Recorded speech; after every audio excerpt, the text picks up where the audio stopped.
studied Clair Obscur's story for months, and in doing so I've naturally become very familiar with the expansive spectrum of thoughts that people have about this game's story and characters. I've noticed that there is one character that remains obfuscated from most players' comprehension, and that is of course the Faceless Boy. This character embodies dualities that juxtapose in curious ways, and I believe that not enough people are perceiving that. In fact, I would go so far as to say that the axioms about this character are being largely ignored and left behind in the overall discourse around this game. In order to elucidate this notion, I'm not just going to analyze his character as a whole.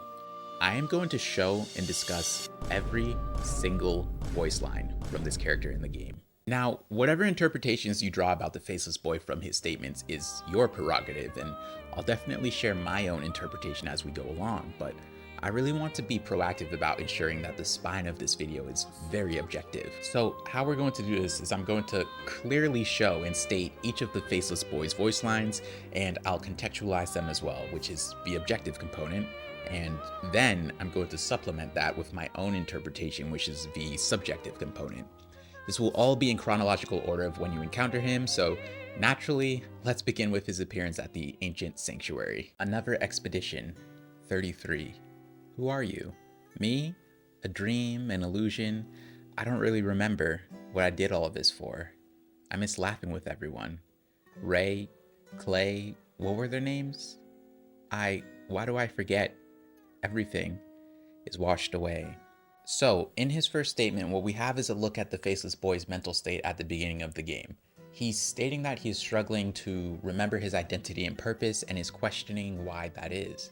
Now, I'm starkly aware that there are multiple ways to interpret this, such as the idea that the real Verso's death had this effect on the Faceless Boy, or it's a simple result of a certain amount of time elapsing in the canvas's lifespan, but due in part to things he says later on, I don't believe either of those scenarios to be the cause here.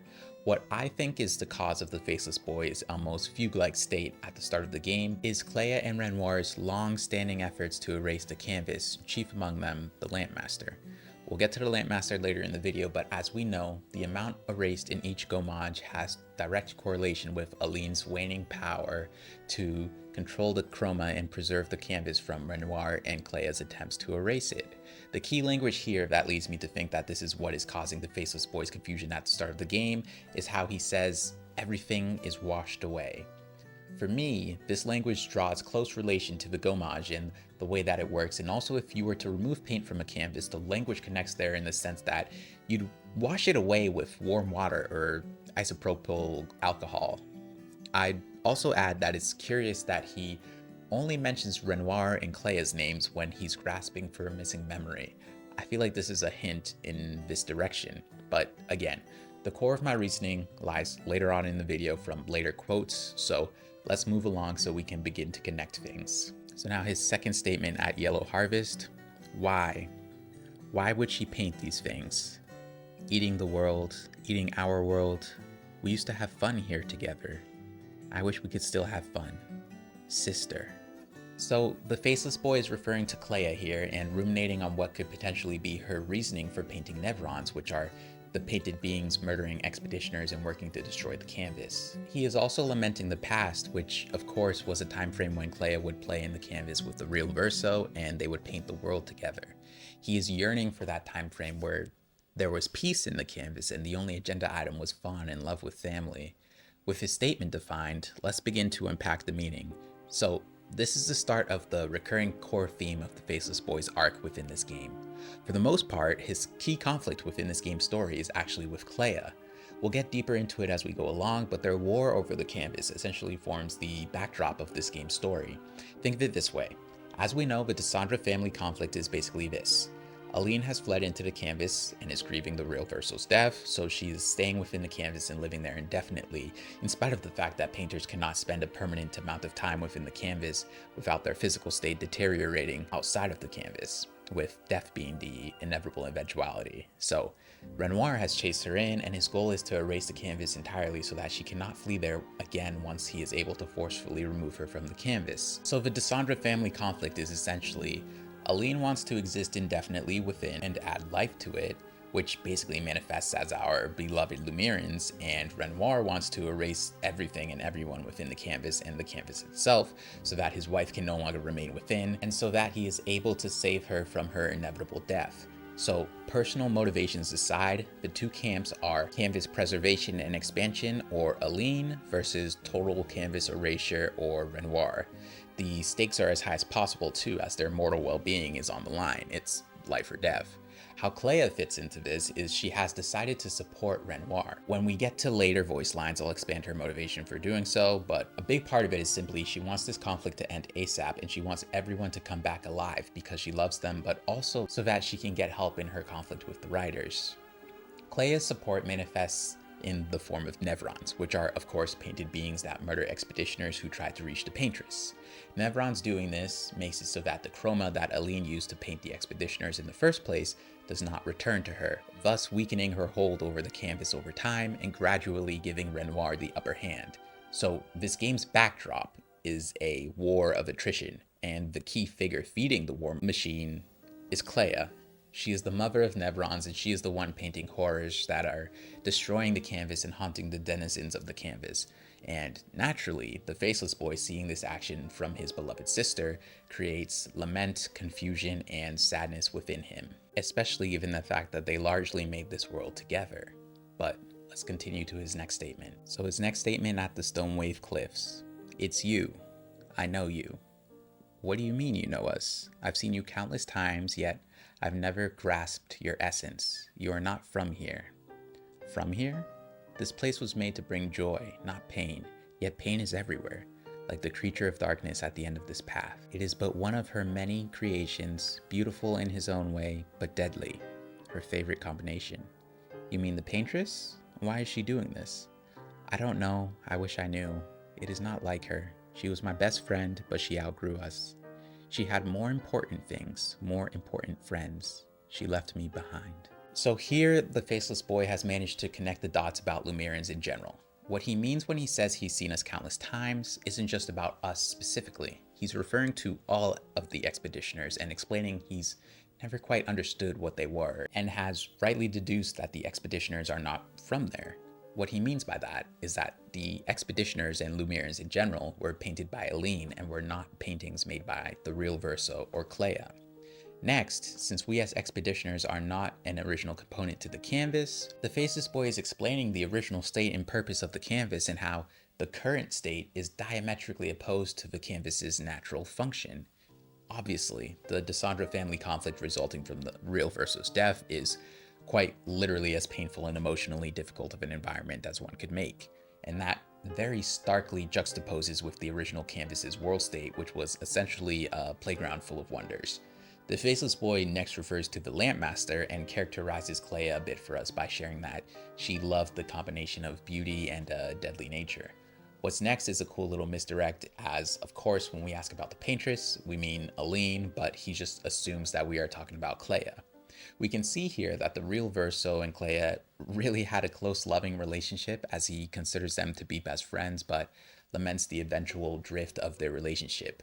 It seems that their close relationship might have tailed off for a bit naturally once she hit the teenage years maybe, and she probably began to spend more time painting her own canvases and just in general naturally beginning to have more things going on outside of her younger brother. Now, these statements are quite loaded with meaning and honestly have some of the most important implications in the game in terms of giving us understanding into how canvases and painting works. Let me break it down. This dialogue conveys that the soul fragment the painters leave behind when they create a canvas is autonomous and independent of the painter.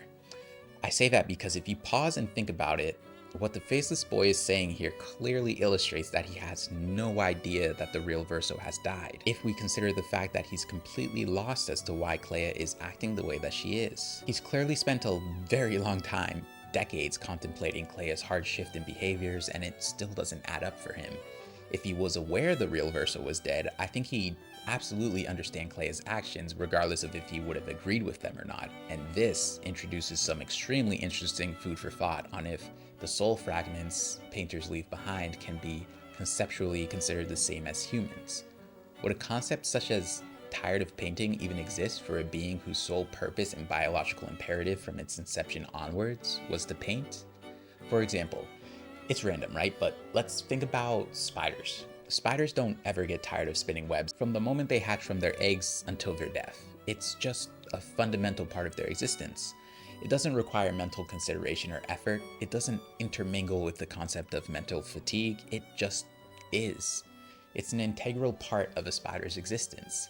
They don't consciously decide to build webs. It's triggered automatically by environmental cues like hunger, time of day, or space availability. There's no psychological fatigue or boredom involved, and we don't ever stop and think to ourselves, gee, I wonder if that spider's getting tired of spinning webs. So for Verso's soul fragment, should we really consider its thoughts and feelings and desires and wants in the same context as we would a human across the board? Or should we consider that its inception and existence is fundamentally different when trying to get to the bottom of what's morally applicable and what it actually wants? I'm genuinely asking. Let me provide another hypothetical example before we move on. So when I first got my dog, being an empathetic person, I remember thinking to myself, man, I hope she's not bored eating the same thing every day. Like, should I try to feed her different things? But upon researching, I found out that dogs perceive food and the act of eating completely differently than we do. Variety when it comes to diet is a human construct, as we require an assortment of different foods to obtain a balanced diet. When it comes to dogs, eating is a necessity and is done purely to fulfill energy requirements.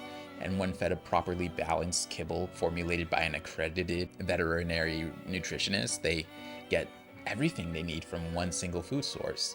Another nuance is that for humans, the act of eating is important mental stimulation, whereas with our pets, their mental stimulation comes from the hunt or the way in which they obtain their food, not the food itself. So it's kind of like eating for us is about the journey as well as the destination, but for dogs, it's only about one of those components, if that makes sense.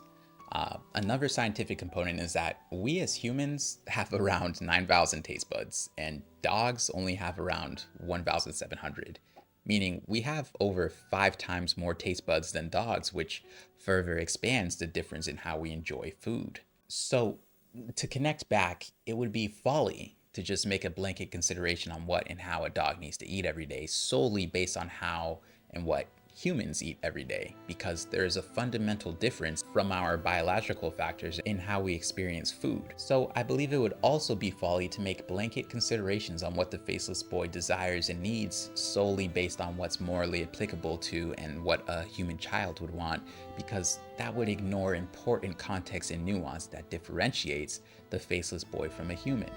I'm not saying the faceless boy deserves less consideration than a human would. I'm just saying that we need to build into our considerations a recognition of the nuance and differences that exist within the faceless boy. But let's continue along to the next statement. So his next statement at Falling Leaves, you breathe. I thought her paintings took you all. I wish I could understand why she does that. Who are you talking about? She's always been there, from the moment I was born. Could you find her? Maybe she will talk to you. Ask her why she killed them all. I will try to find her. Thank you. Part of her is around here. And then of course you go to find the Lady of Sap. Hey, we met a boy. He asked us to talk to you. He asked, why are your paintings taking us all? I do it for him. I do it for us. To respect what he created. What we created. What does that mean? Then you go back to the faceless boy. We found her. Really? What does she say? That she's doing this for you to respect what you created with her. But that's not what I wanted. I never... Please, maybe you can do it. Stop her paintings from erasing anymore. Be careful. And then afterwards, when you stop the boss Nevron in the area, you succeeded. Thank you. Thank you. Take this. It's the song she used to play to me when we were together. So let's unpack this from top to bottom like usual, right? So at the beginning, the faceless boy is expressing incredulity that Expedition 33 is still alive. This comes from the fact he is acutely aware of the quality and effectiveness of Clair's creations, and also if you think about it, he's seen 32 entire expeditions continuously perish. So for your expedition to have lasted this long, it's worth noting, and he does so. Next, he continues to lament and ponder the current situation with Clair waging war on the canvas. So he asks you to go to talk to the Lady of Sap, which he describes as a part of her. So I believe it's implied here that some modicum of the real Clair's essence exists in the Lady of Sap, or maybe it was painted to think like the real Clair. But in finding her, you basically ask why the Nevrons are killing expeditioners, and she says that she is doing it for the Faceless Boy out of respect for what they created, which of course is meant to allude to the canvas. When you tell the Faceless Boy this, he states very clearly that he doesn't want the canvas and its creations to be erased, and he explicitly asks you for help in preventing this. Now, this scene is super important because it's the very first time the Faceless Boy asks you to help him. It's likely that he's been watching you and your party the entire game, or maybe feeling the ripples of your actions. Who's to know what the scope and parameters of his perception are, and at this point in the game, he feels not only that you are aligned with his desires, but also that he can trust you. I'll state it again so we're clear. The Faceless Boy clearly states to you that he doesn't want the canvas and its creations to be erased, and he wants you to help in preventing that. I want to loop back to the beginning of his statement though, when he says, "She's always been there from the moment I was born." What's fascinating about this is that there are two ways to interpret it, right? You could take it as this is Verso's soul fragment, so he has Verso's memories, and he's simply saying that since Clair is his big sister, she's just always been a fixture in his life and cognition. Or the other way to interpret this is that since this is Verso's soul fragment and technically all it has ever known is existence within the canvas, he is implying that when the real Verso first made this canvas, Clair was right there with him, guiding her little brother and helping him along. Meaning she was there at the moment of the Faceless Boy's inception, and she helped the real Verso create his first and only canvas and impart a piece of his soul in doing so. It's interesting to consider which scenario is the case, because depending on which one is, we would learn and confirm a lot about what the Faceless Boy is and how he actually thinks. Let me know in the comments which way you would interpret this. We also learn a bit more here about Clair too, right? From her justification for warring on the canvas, we can glean key details that drive her character. First, in spite of the fact that Aline, Renoir, and Mael's grief of Verso dying is in the foreground of this game story, and Clair's is in the background, I think it would be fair to say that Clair was actually the one who had the closest relationship with the real Verso. They spent the most time together and created this world together, and it introduces interesting questions, right? One could argue that if anyone should have a right to decide what happens to the canvas, it should be Clair, since she's kind of like its only original parent left, so to speak. One could buoy this argument by also saying that if anyone would have known what the real Verso would have wanted, it would be Clair. So it's likely that the real Verso would have wanted the canvas to be released and let go upon his death, and this is kind of supported by the fact that his painted version ends up pursuing the very same thing ardently. Now, I'm not saying I would personally follow that line of reasoning, as I believe when it comes to autonomous life that creators don't automatically have the right to indefinitely decide the terms and life path that their created will follow, but just because I don't personally subscribe to it doesn't mean that I am incapable of recognizing its existence and validity.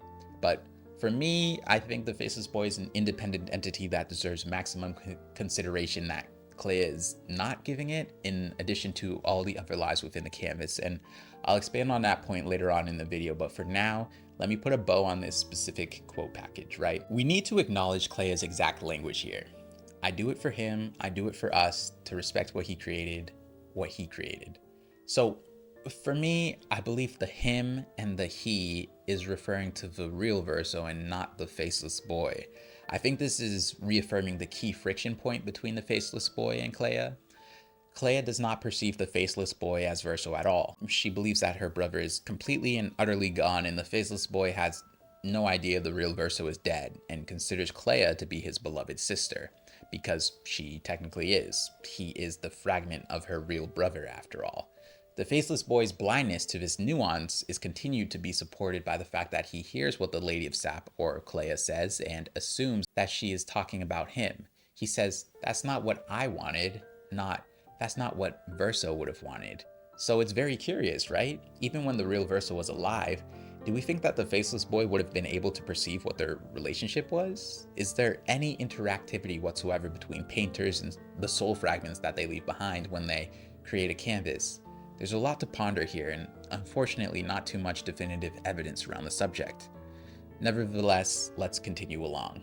This next statement is inside the monolith. This scene just shows how much the faceless boy loves trains and also implies that the paintress is taking care of him. It could be read that she gave this to him a while ago before real Verso died, but I think I read this as a clue that the paintress is trying to look out for him and after him while she is grieving the real Verso's death. So I think this scene serves as a main supporting detail for one of the key reasons that I think there is hope for the faceless boy in Mael's ending. I give my take on the endings for a whole 30 minutes, so feel free to watch that if you want more around the subject. Although, slight disclaimer, I've learned a lot since I made that video, and I did make it like 2 days after I finished the game when emotions were highest. Nonetheless though, I stand by my reasonings there, and one of them that's relevant to this is that I believed in Mael's ending there was reasonable hope that Mael would take measures to try to give love and light to the faceless boy's existence. And I think this is one of the signs for the potential of this. So across all of his appearances within the game, this is the only one in which he displays a childlike joy, and it's about something simple: a thoughtful gift from his mother. Now, in terms of timeline, I do believe that this train was given to him by the paintress after she fled into the canvas after the real Verso's death. My reasoning for this is that it is inside the monolith, which is basically Aline's main domain within the canvas. While the circumstances are beyond sad, it's also beautiful that part of what Aline is doing to cope over her son's death is trying to take care of and bring happiness to the only fragment left of his soul. This act fits neatly within the dual process model of coping with bereavement, which was a psychological model developed by psychologists Strobe and Schutt in 1999. So Strobe and Schutt created this model after observing that traditional grief theories focused mainly on stages of grief didn't fully capture how people actually move through loss. Instead of a linear path, they found that mourners oscillate between two modes: a loss-oriented mode, where one confronts and feels the pain of grief, and a restoration-oriented mode where one redirects energy towards new roles, relationships, or sources of meaning. The model emphasizes that healthy grieving isn't about moving on in a straight line, but rather shifting back and forth between these two states. So Aline's care for the faceless boy embodies this restoration-oriented mode. Even while overwhelmed with sorrow, she restores a sense of meaning by nurturing what remains of her son through his soul fragment. I do think this small, tiny little moment implicates a lot about both the faceless boy and Aline. For Aline, it perhaps conveys to us that it's not solely remorse and grief she feels in the real Verso's absence, perhaps also a tinge of regret as well. Across the entire canvas, we don't really encounter anything ancient created by Aline. Like, for example, how we meet Francois, which is Clair's creation, or we get a stated account from the faceless boy that he and Clair made things together. Maybe part of her grieving process is lament that she didn't spend enough time with the real Verso at any point in his life. Maybe when he was a child, she was distant due to her responsibilities as the head of the Painters Council, and maybe nothing compounds grief more than the feeling that you weren't able to spend enough time with someone or that there was more to do together. If she was the one who spent the least amount of time with the real Verso prior to him being gone, then that would make a lot of sense in connection to her actions afterwards. And it would make a lot of sense if part of how she copes is by trying to take after and make his soul fragment happy through both her presence and by gifting it with things that he loves. And I do think that this is kind of an under-recognized component to Aline's character. Her horrendous treatment of Mael and painting Verso in a way that would lead to his entire existence being a perpetual existential crisis kind of distracts players from acknowledging that she has added a ton of good to the canvas. Think about it. Were there no intervention from Renoir or meddling by Clair in telling the painted Verso the truth of his existence, then the canvas would be in a really great and positive state of existence. Lumiereans add a freshness to the canvas for the resident beings to engage with, the Grandees and the Gestrals, and the faceless boy loves and accepts them all. And additionally, as we've established here, it seems Aline is doing her earnest to try to make the faceless boy happy, which does raise the question: when did Renoir enter the canvas and try to force Aline out? Was there a better outcome possible if Aline were left to her own devices for as long as possible? Would she have found some semblance of joy and healing where she allowed some peace and space to grieve? Did Renoir try to exert control over her grieving process too soon, leading to the irreparable fracture amongst the family and the canvas?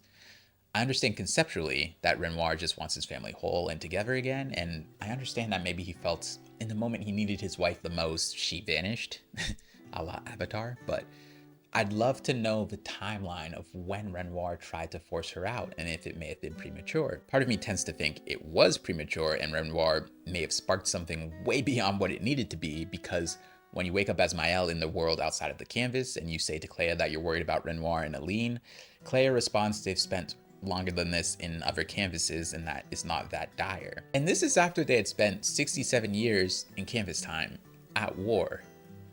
Giving Clay a statement, we know that Aline's health wasn't even close to being at risk at the point in time that Renoir went after her and tried to force her out. Imagine if Renoir would have went after his wife in year 67 instead of from the start. Imagine if she had 67 years to process her grief and try to heal instead of being in a vicious conflict with her husband the entire time. Imagine if he spent the time on the outside that Aline was in the canvas, instead focusing on his children and rehabilitating them. How different would this game's story be? Would Renoir and the two children have been able to enter the canvas together and reach out to Aline as a united front? It's very interesting what could have been. I do think Aline would have done better with her grief in this alternate scenario because in a vacuum, despite her mental state, Aline was outputting a lot of good into the canvas. And this sentiment is also supported by Clair herself. When she's speaking to Maëlle as a fading woman, she says that until they face their grief, they're better apart than together.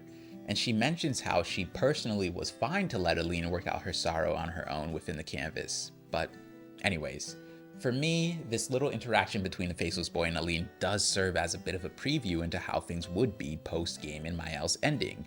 I don't think she would just ignore him, especially because she got to know him in her travels without her memories, so that familiarity compounded with the fact that he's the only tangible remnant of her real brother makes me believe that she would take actions to make the canvas what it is meant to be again. In the Faceless Boy's own words, a place that was made to bring joy, not pain. And should it be that, I don't think the Faceless Boy would have any reservations about continuing to paint, which is what he was born for and what he revels in. And I haven't even broached the subject yet on the possibility the Faceless Boy is a boy from Maëlle's ending, but we can kind of expand on all of that later on. But for now, let's continue. So the next statement in the painting workshop: a lost soul adrift in twilight. Her paintbrush wielded darkness, and from it the monster emerged. She wove her spite into the canvas, birthing a horror to plague my nights. Your hand holds the power to unweave the terror she wove. You can dissolve the nightmare. Will you help me? What do you mean? Her beast to tilt the balance, ever in her favor, ever controlling. Will you help me? We will. Remember, light and dark dance together, but light must lead. Okay, so don't worry. Allow me to explain what he's saying. It's kind of funny that the Faceless Boy at this point feels comfortable enough with you that now he's just speaking in poems, but also for me, I think this is another hint towards the real Verso's potential capacity for writing. I talk about that at length in this video here, so check it out if you haven't yet. But anyways, let's unpack this quote. The lost soul that he is referring to is actually his own. He is saying that he is lost in twilight, and the twilight is a darkness that is being cast by Clair. So the twilight is a darkness that is casting a pall over the canvas. The horror plaguing the Faceless Boy is the Lampmaster, and he's asking you to help him end his nightmare of living under the Lampmaster by, of course, building towards destroying the Lampmaster itself. He then states that Clair's Nevrons are working as designed, and as we discussed prior, they were designed to help Renoir erase the canvas and win the war against Aline. He asks you once more to help him get rid of the Lampmaster. I do think his last line here is extremely profound, where he says, light and dark dance together, but light must lead. I think this is a really cool depiction of one of this game's core themes and its title, that of course being Clair Obscur, light and dark, good and evil, humanity on display. He's essentially saying that while humans have darkness, we need to try to let our better traits, our light, lead and win at the end of the day. He's not saying that dark should be erased, just that there should be a balance with light on top, and things are currently skewed out of that balance within the canvas at the moment, with darkness being the dominant state for him in the canvas. I think this statement also has a lot of value because it kind of shows you what the Faceless Boy is made of. Even in one of his lowest points, experiencing this plight under the Lampmaster and not being able to exist in peace, and the Dysandra family conflict raging throughout the canvas, he is still hopeful and sticking to his beliefs. He doesn't say, please end and erase it all, I'm tired. He says, please help me restore balance so that light may reign in the canvas once more. It's cool to see him kind of stand up to the adversity here, but let's go to his next lines. A traveler here, bathing in light. I have whispered my fears, yet she merely smiles, a secretive smile that hints at truth beyond my grasp. She tells me the night must be met with courage, that the heart must not falter. She crafts a beast radiant, yet fearsome, woven from the very essence of luminescence. It prowls the night, casting its spectral glow upon the darkened corners of my sanctuary. Will you put an end to her night? What do you mean? She manipulates, frightens, controls everyone, all of us, all of you. Fear is her weapon. Will you put an end to her night? We will. A curious yet admirable pursuit. The beast has paid the price, and so shall its darkness shine once again. Farewell. So, of course, we are the traveler that he is referring to. In the context of his current crisis, we represent light, and Clair represents dark. And the next lines are utterly fascinating because I believe he is depicting a conversation that he was able to have directly with Clair that happened right around her intervention in the canvas.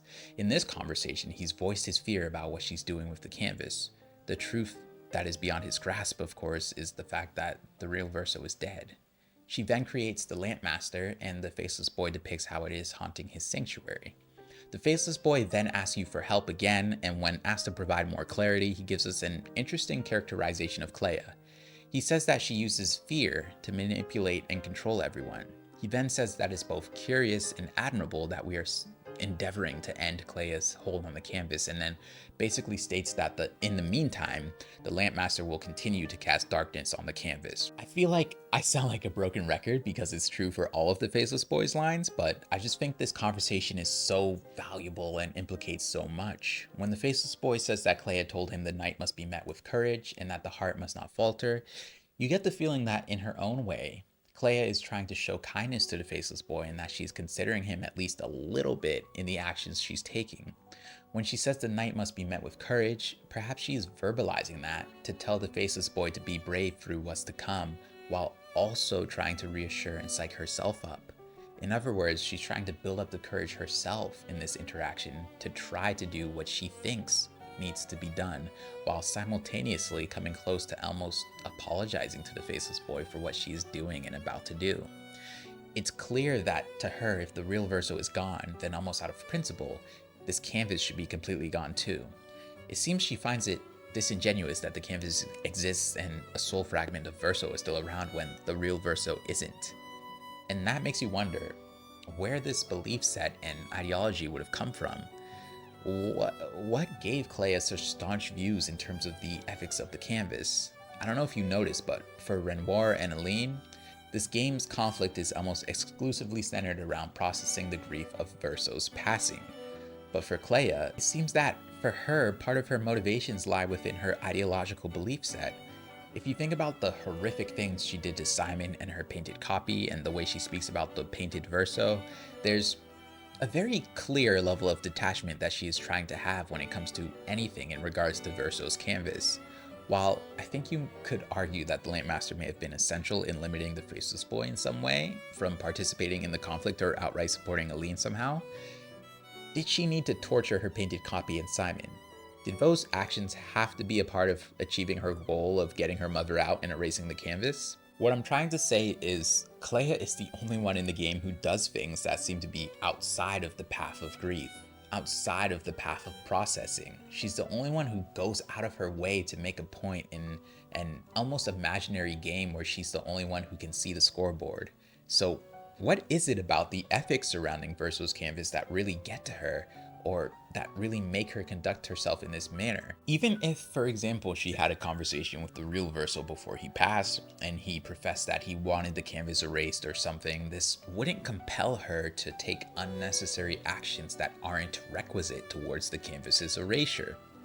No, the only thing that would is some sort of ideological belief set that we can't quite grasp. It's clear that she has a strong ideology that gives her the capacity to take callous and horrific actions against the canvas and those within it with zero remorse. It's just hard to tell exactly what that is. You might say, well, maybe she's just a bad or cruel person, but I don't think that is the case. Someone who revels in the pain of others wouldn't be remembered so fondly by the Faceless Boy and wouldn't create a gruff creature with a heart of gold like Francois. So, if not cruelty, if not simply a want for the canvas's erasure, it must be ideology. I can definitely surmise that, in part, her beliefs are that those within the canvas aren't real and this drives her actions. Perhaps she views the canvas and the things that she paints in the same way that we view art in our world. Nobody would equate the Mona Lisa's value to a real woman named Mona Lisa, at least nobody sane. A human life trumps all, and it seems that for Clair this is the case too. She even refers to the canvas as make-believe at some point too, and the painted Verso uses the same language at some point, and we are told that Verso and Clair were the closest and had the most in common. So I definitely appreciate how much depth these lines add to Clair here, but let's continue along. A sister's brush, a stroke of fear. The monster she painted, it lives in my night. Jealousy twists and love blinds. Her canvas conjured a nightmare, a creature to keep me awake. We must unmake what she created, for it does not belong here. Will you help me? What do you mean? When you can't sleep at night, how will you fight back against what she is? Will you help me? We will. See the light within the dark. Her mind is a maze of twisted paths, but her heart knows the way. Farewell. So the first sentence, of course, is simply stating that Clair painted the Lampmaster and that it is haunting the Faceless Boy's night. The line jealousy twists and love blinds might come across confusing, but allow me to explain. One of jealousy's definitions is fiercely protective or vigilant of one's rights or possessions. So we can clearly delineate here that what the Faceless Boy is saying is that Clair's sense of ownership of the canvas and her deep love as well have twisted her actions into what they are. He then says again that she created the Lampmaster and says that it does not belong in the canvas. When you press him for clarification, he explains that the Lampmaster was specifically designed by Clair to prevent him from being able to sleep or dream. When he asks you for your help, and you of course say yes, he tells you to see the light within the dark and depicts her mind as a maze, but her heart to be true. I think this characterization of Clair serves to convey that the Faceless Boy knows Clair as somebody with a good heart, but a very complex mind. In other words, she's somebody who puts up fronts, but on the inside, she actually cares for others, which is pretty similar to Francois, to be honest, and that of course is not an accident. Francois, having been made by Clair, is pretty clearly there to tell us something about Clair as a person. I do want to take a moment though to talk about the gravity of the Faceless Boy's turmoil when it comes to the Lampmaster. I reckon most people have probably never really experienced sleep deprivation. To contextualize, the Journal of Ethics from the American Medical Association considers sleep deprivation to literally be torture. It's not something to be taken lightly, and though it's never explicitly stated as such, Clair is literally torturing the Faceless Boy through the use of the Lampmaster. I feel like not enough weight is placed on this circumstance. Like, imagine being literally tortured for 67 years, non-stop. Not just physically, but this is a torture method that has severe negative impacts on your psychological and physiological status. And on top of that, imagine a torture coming from your most cherished companion, and imagine concurrently you're watching your family have a brutal conflict and not having any context as to why. When you juxtapose this circumstance with the way the Faceless Boy talks about the canvas and his paintings with such love, which we'll see in later quotes, you should be able to at least understand why I personally think that the Faceless Boy is not tired of painting, but tired of the Desandra family conflict. And should you remove the Desandra conflict, I believe that he would return seamlessly to happily continuing in his executive function, which is to be the battery, so to speak, for this canvas. This canvas, that he stated earlier on, was always meant to be a place of joy, not pain. Should you remove the pain and return to joy, I don't think he would have any more problems with continuing on. Now, you may not agree with me, but you should at least be able to understand where I'm coming from at this point, because we have really held hands through about 80% of literally everything he has said in the game so far, so the sources are all here. I don't want anyone telling me I'm crazy down there in the comments now, but if you need to exercise your free will and do so, then go off. Anyways, one more detail I want to add is that it's very telling that he says the Lampmaster does not belong in the canvas, because we'll go over it later on, but he says later that he welcomes all of the paintings within the canvas, specifically Aline's creations. So this is just further evidence that his issue doesn't lie with painting itself, but certain elements that have been introduced into his canvas. Now, we continue. The beast is no more. I can sleep again, dream again, where shadows fall and monsters flee. In dawn's embrace, the soul set free. May she never paint her horrors here ever again.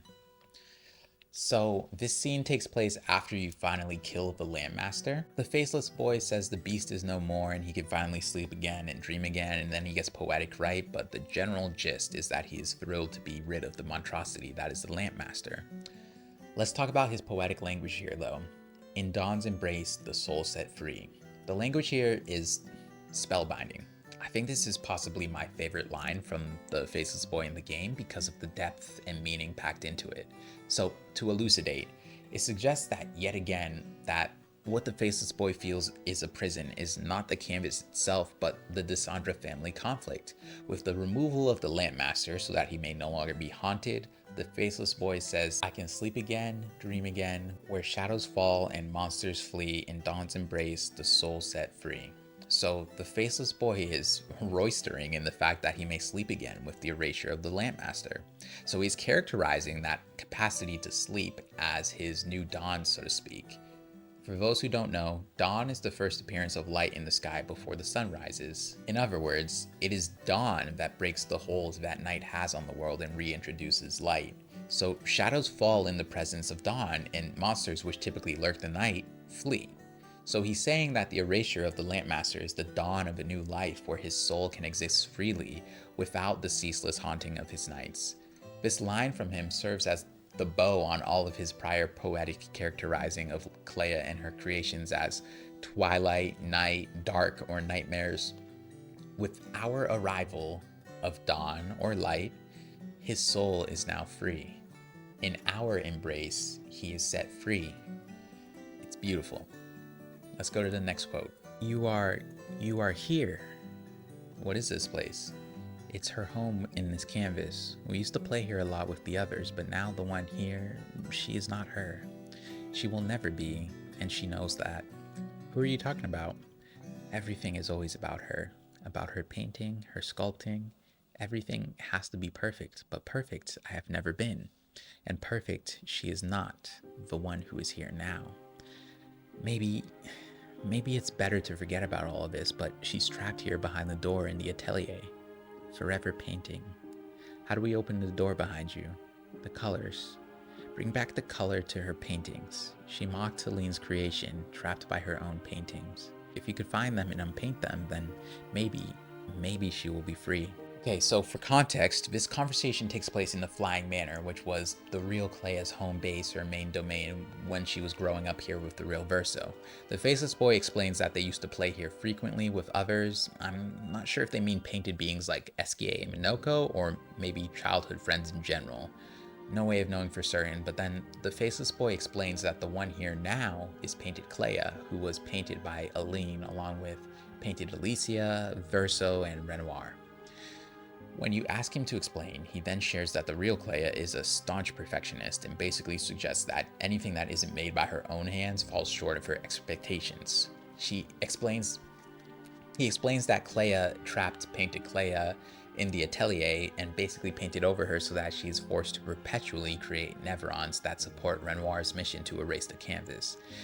He then gives you the directions required to free painted Clair. Aside from a showcase of Clair's cold cruelty, I think this anecdote and circumstance for painted Clair serves as something for us to consider ourselves. If you think about it, this story parallels the faceless boy's circumstance, specifically the idea of Clair being trapped and forever painting. I do believe the key difference belongs within the context though. The faceless boy's existence and creation was for the sole purpose of creating and sustaining life within the canvas. Painted Clair is being forced to do something that she was never made for or consented to. She was originally made by Aline to simply live as a stand-in for her daughter. She had autonomy and seemed to have exercised it freely given her relationship with Simon. Clea painting over her and forcing her to paint Neverons forever is incredibly cruel and clearly not what Painted Clea would have wanted, let alone everything Clea did to Simon. I think this situation serves in part to be an extra thing to consider when we are deciding at the end what choice to make and weighing the Faceless Boy's wants and needs within that moral calculus. We get a visceral look at how pained Painted Clea's existence has become within her parallel set of circumstances to the Faceless Boy's existence. We can see how horrific a life that is forced upon someone can become. After all, Painted Clea doesn't hesitate to kill herself at the first chance she gets. So the game plants a lot of stuff like this so that we really think about what we're doing before we opt for Mael's ending. Something this story does extremely well is it's extremely subtle in holding the player's hands and guiding them towards considering things that they need to consider when choosing Verso or Mael's ending. I don't think it's possible to play this game and go through the side content and not have a pretty decent idea of the things you are weighing against each other when making your choice. And I appreciate that because when games have such deep narratives like this, sometimes they aren't super accessible by the average gamer, but I think this one really is and it should be applauded. Now, let's go to the next lines of dialogue. You did it. You can go in her atelier now, but she might not recognize you for her soul is long gone. Don't let her unpaint you. That's not what she would have wanted. So this statement comes right before you're about to go in and end Painted Clea's existence. The Faceless Boy says that it's likely she won't recognize you due to how long she has been painted over. He's basically telling you that there won't be room to reason with her and that were she in charge of her mental faculties, she wouldn't want to kill you. So the implication here is that you will need to fight, and that's what she would have wanted. Now, as always, language is key, and this statement tells us more than you'd think. The Faceless Boy says her soul is long gone. Since I've started making content around this game, I've noticed that there is a contingent of people who believe that the Lumierans do not have a soul. So I wanted to pause and point out that the Faceless Boy could have said that she had lost her mind after all this time, but instead he explicitly says that her soul is long gone. So we have perhaps the most valid authority on the canvas, or the one most familiar with the canvas's nature, telling us that painted creations do indeed have a soul. That matters, and I wanted to bring attention to it. Let's take a look at what he says after you successfully erase Clea, though. Have you laid her to rest? We did. I see, that's good for her. Sometimes being selfish is what's needed. I wish she would have listened to me. Then she wouldn't have to make this painting suffer. Painting or not, she had feelings and a soul. That's what I think, at least, but I know she thinks differently. For me, everything in this canvas is as much alive as what is outside. Esquier, the Gestrals, the Grandes, and even Aline's paintings. I welcome them all. Painting should be a celebration, just like music. Thank you for taking care of her. Take care of yourself and the paintings around you. The Faceless Boy confirms that you were able to successfully release Painted Clea from her torment, and then he begins to lament his incapability to get through to the real Clea, as he presumably tried to convince her not to commit the war crimes against the canvas that she eventually did. He next states very clearly and freely, while under no duress and of clear mind, that he believes paintings have authentic souls and that everything within the canvas has a right to life and an inherent value that is equal to anything on the outside. He states that he welcomes all the paintings of the canvas, including Aline's paintings, chief among them the Lumerians, and says that they should be celebrated, just like his favorite thing, music. He extends his gratitude to you for taking care of Painted Clea and implores you to take care of yourself and the other paintings within the canvas. So, of course, what we have here is the biggest shred of evidence that the Faceless Boy is tired of the Dysandra conflict, not the canvas or painting itself. And my thing is this, right? At this point in the video, we've been over countless subtexts and layered meanings that suggest the Faceless Boy actually loved the canvas and painting.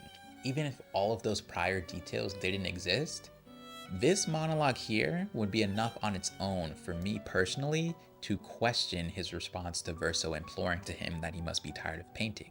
So when you add into it all of the other details that we've been over, I end up pretty firmly planted within my belief set that he's tired of the conflict and the Lampmaster's plaguing of his knights and not tired of painting in the canvas itself. But let's continue along now to his final statements in the game's climax in Lumiere. Isn't it beautiful here? Her paintings are always astonishing, yet I wish she would understand. Understand what? Just what it means for me to paint. What do you mean? So I do believe the she, her that the faceless boy uses this time around actually refers to Aline. Since it takes place in Lumiere and we know Aline painted Lumiere and its denizens, it would seem accurate to assume that he's actually not referring to Clair in this dialogue. And this marks a shift. He spends the whole game talking about Clair, but in Lumiere, at the end, he exclusively speaks about his parents.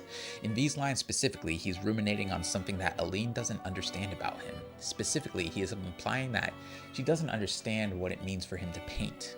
So, to clarify his meaning, he's basically just saying that he wishes Aline understood that him painting is intricately connected with her remaining within the canvas, and should he continue to do so, and should she continue to remain, she will inevitably lose her life. He's wishing she understood that she does need to leave at some point. And I also believe that him saying that Aline doesn't understand directly connects to the parallel that I pointed out before about the spider weaving a web. Is the faceless boy actually an entity that we should consider conventionally as we would a human boy? I don't think so. I believe there's more nuance than that, and I believe that's basically what he's saying here. I think in part he is saying that he wishes Aline would understand that he can't stop painting to help her out. He's wishing he had a way to help his mother, but he doesn't and he can't. He's wishing that she understands that he wants the best for her and he doesn't actually want to be complicit in her death, but he can't actually prevent himself from maintaining the canvas. And even if he could, we can assume that she would die were the canvas to be erased while she was inside. So he is lamenting his powerlessness in this situation. With consideration to his positionality within the canvas, I think it's worth considering just how much the canvas and painting is a part of him. I think we should consider him less so as a little boy and more so as the canvas itself. Or at least, we should give credence to both of these identities. It's kind of similar to how Mael is both Alicia and Mael. The faceless boy is both the canvas and an embodiment of the child of Verso as his soul fragment. And regardless of if people want to ignore that or not, it does add wrinkles to what we need to consider in the game's climax. The faceless boy is basically the canvas itself. That's a lot. Let's go to his next statements though before we kind of wrap things up. Maybe I should continue. Maybe I should continue. Continue what? Forever. Forever. And if you respond with the other option, maybe you should. Yeah, if that were a choice. Here the faceless boy is considering if he should keep painting or not, but what's interesting is he also acknowledges that he doesn't actually have a choice. I do think I would consider him saying, yeah, if that were a choice in response to us saying he should keep painting, is him getting as close as possible to saying that he wants to keep painting without explicitly saying it. Definitely would have impacted the nuance of the endgame choices and discussion around it if he was placed squarely in Lumiere right before the fight saying definitively, yeah, I want to keep painting, or no, I don't want to keep painting. So we have to understand everything here he says in the final act will be pretty interpretable, and I tend to use the context of everything else he said in the game prior to kind of lead my interpretations about him. But let's hit the next and final quotes from the faceless boy. He is here, doing what needs to be done, what I can't do anymore. What needs to be done? For my sake and theirs. And then option 2, what can't you do anymore? Yes, unless, no. Maybe I should never stop, but... So here he is, of course, referring to Renoir. He's saying that Renoir is taking no joy out of trying to erase the canvas and permanently get Mael and Aline out of it. He's saying that it's simply a measure that must be done. He states that Renoir is acting for the sake of the family when you ask what needs to be done, and then if you ask what he can't do anymore, he ponders if he should keep painting or not. What's really intriguing about his lines in Lumiere is that they seem to suggest that at this point in the game, he is aware of the circumstances outside of the canvas. He's definitely at least aware that Aline's life is at stake at this point, and I think he's somehow become aware that the real Verso has died, and that this could be what has sparked his new introspective way of thinking in terms of if he should keep painting or not. I wish we knew more about the relationship between soul fragments and painters, specifically if the soul fragments and painters ever interact, or if there's any level of cognizance from the soul fragment that they are indeed a soul fragment. If there usually isn't, talk about an existential crisis for the faceless boy, basically coming to discover that he's an offshoot and his original self has perished. Wow.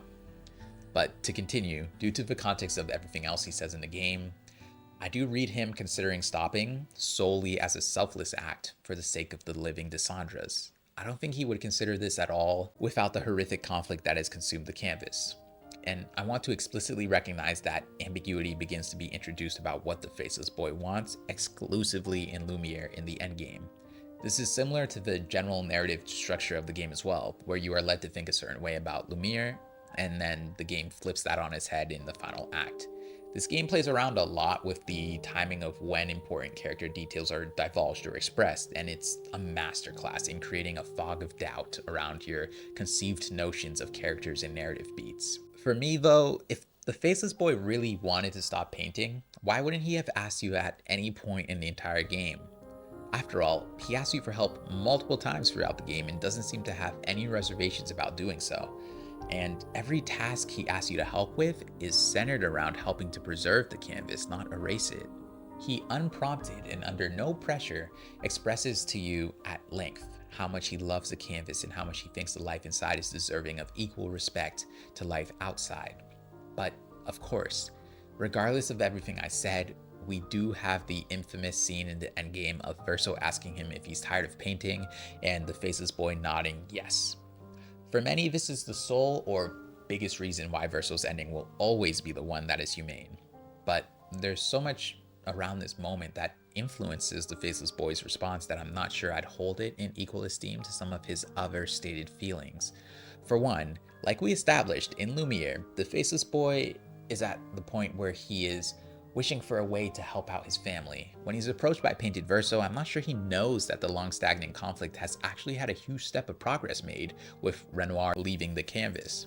Additionally, there is a reason that in a court of law, leading questions are not allowed during a direct examination of your own witness, and the reason for that is memory contamination. Leading questions can compromise the fairness and reliability of a person's testimony, and that is actually especially true for vulnerable people, such as children or trauma survivors. And the Faceless Boy belongs to both of those groups. These are the groups of people most easily influenced by leading questions, and psychological studies support this. There was a study in 1987 done by psychologists King and Ewell, in which 2 experimental studies had children ages around 6 and adolescents aged around 16 to 17 view an event either live or via slides and then answer leading questions. Researchers found that 6-year-olds were significantly more influenced by leading questions than the older teens. Also, younger children and those who remembered less were more easily misled. Importantly, free recall or open-ended questions elicited more accurate information than direct questioning across all ages. There was also a study conducted by the National Library of Medicine that's published to PubMed, which is an official website of the United States government, that looked at how primary school children ages 6 to 9 recalled an event. It revealed that 6-year-olds were extremely suggestible. Only about 40% of their answers resisted leading questions, meaning 60% of kids answered differently due to leading questions. So it absolutely does matter that the Faceless Boy wasn't asked, "What do you want to do?" or "How do you want to proceed?" And he was instead asked, "You're tired of painting, aren't you?" by the Painted Verso. One might point to the Faceless Boy's acquiescence in Verso's ending as some sort of proof that he was completely aligned with Verso and didn't want to keep painting, but I would suggest that it should be considered that the Faceless Boy also just watched Verso prove that in a moment where someone wants to stop him from getting what he wants, even if it's basically his sister, he won't hesitate to strike them down. In Verso's ending, the Faceless Boy doesn't really have a choice, which is ironic because that is one of a lot of people's biggest gripes with Mael's ending, the removal of choice for the Faceless Boy. So if there's no third ending where we can leave it to the Faceless Boy with no pressure and just say, "You decide, tell us what you want to do," then I believe the onus and responsibility is on us to use all of the information at our disposal and try to decide which outcome the Faceless Boy would want more. So after analyzing every single thing the Faceless Boy said in the entire game, let me give you a condensed summary of how I feel personally. I think he loves the canvas and the paintings within more than anything. I don't think he experiences fatigue from painting itself in the traditional sense. I think due to his inception and what he is purpose-bound without the traditional human mental framework of fatigue around repeating a task. I believe painting is more like a spider weaving a web for him, just a natural part of life that holds no reservation. I believe concurrently he would feel horrible if everything within the canvas were to perish given his love for all paintings.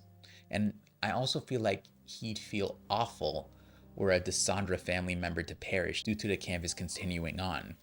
So we enter a bit of a crossroads, don't we? Personally, I think the net positives of Miles' ending outweighs those of Verso's for the Faceless Boy. The Faceless Boy gets to see the canvas return to something more similar to its original state, and he gets to experience the joy that was taken from him for 67 years.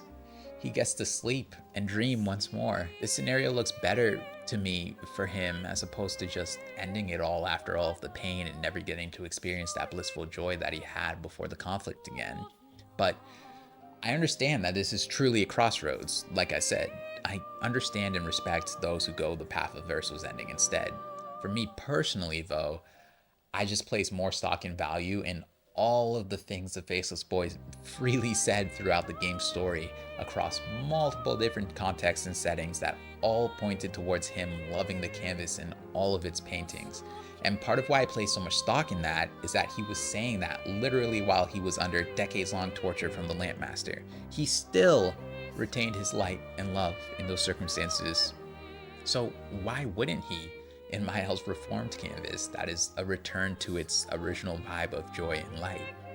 Anyways, let me know in the comments what you think, and thanks for hearing me out, even if you disagree. I could not be more grateful to each one of you who have taken time to watch and have conversations, not just with me, but with each other.